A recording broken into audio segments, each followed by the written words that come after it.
It claims to have airbags. I don't know how much I trust that claim. I'm sure that it does have airbags. They're probably more like paper bags if I had to guess at this point.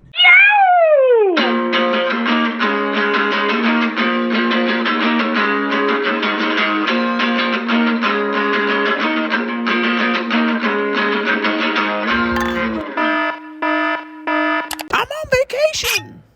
So there it is. This is the 2020 Nissan March. And yes, you heard that right. That is the name. Yeah. So everything wrong with this here Nissan March 2020. Woo! Oh boy. For starters, well, no power steering. What? 2020? No power steering on the 2020 base model Nissan March. I don't even, this is the model. It's probably not a base model if I had to guess.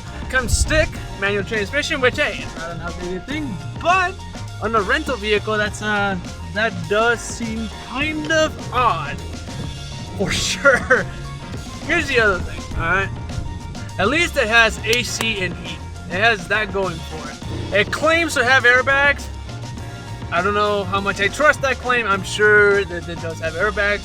They're probably more like paper bags if I had to guess at this point, because of everything else that this car does not have. Power windows? Nope. This is old school, man. Gotta roll them. Crank it up, crank it down. Mirrors are adjustable manually. It doesn't even have a little lever on the inside to adjust it. You literally have to roll the window down, stick your hand out, and push the mirror around to adjust it to where it needs to be. It's been a while since I've seen one of those on a new vehicle, for that matter.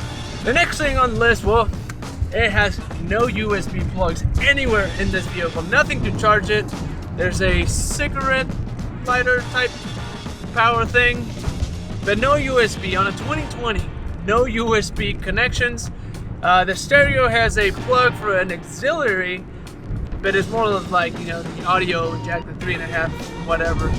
I'm pretty sure this thing is front-wheel drive, and not that there's anything wrong with that. It's pretty common to see that nowadays to save space in the cabin.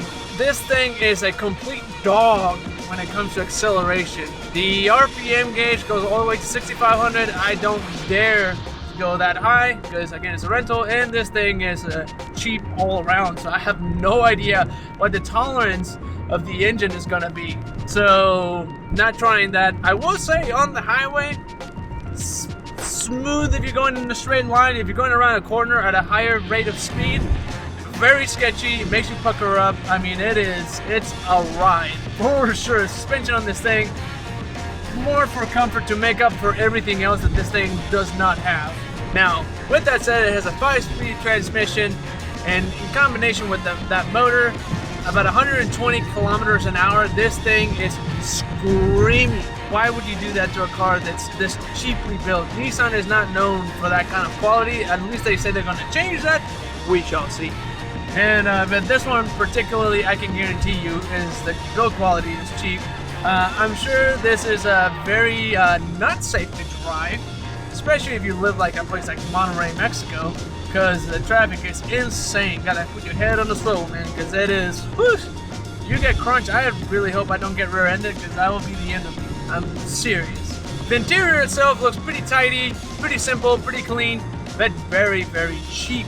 As you might imagine by everything else they already said, this thing does not come with an alarm, because why would it? To lock the vehicle, it's old school. You put the lock on the inside, and you pull the handle, and then you push the door shut, and that's how you lock it. Or you can use a key to lock it. Very old school. And by very old school, I mean, it's not like it's that old, but I mean, by today's standards for a 2020. Yeah. The exterior, well, I think it just leaves a lot to be desired. Just look at it. It's an ugly looking car. A lot to be desired. It is just plain horrible, ugly. Probably the ugliest things that I've seen since the Nissan Cube. Yes, there's a reason why you don't see those around as much, and for sure not for sale, because they are hideous, and this car is no exception. You look at that front grille, and it really looks like it's doing this. Tunnel! I would roll my window down and do some revs, but That would not be pleasant, even if you could hear it. I'm really curious to see how much this car is MSRP, because there's no way this thing can be that expensive. There's just no way. There's old used cars that have more safety features than this thing does. Most definitely a lot more power than this thing does. Anyways, that is everything wrong with my rental that I got, that I drove from Monterrey to Saltillo and been driving around Saltillo, taking care of business while buying, by now you know, my 1998 Tahoe. But hey, subscribe if you haven't already, and like this video if you do like this kind of content, whatever that means, because my content I feel like is all over the place. I don't know if I should like narrow down what I do. I just kind of do whatever. Do stupid trips. I do motorcycle content, car content, whatever. Travel content, I guess, at this point. Anyways, if you like any of that and you're entertained by my shenanigans, go ahead and like, subscribe, follow me on social media, and well, until I see you next time, God bless and take care. Later.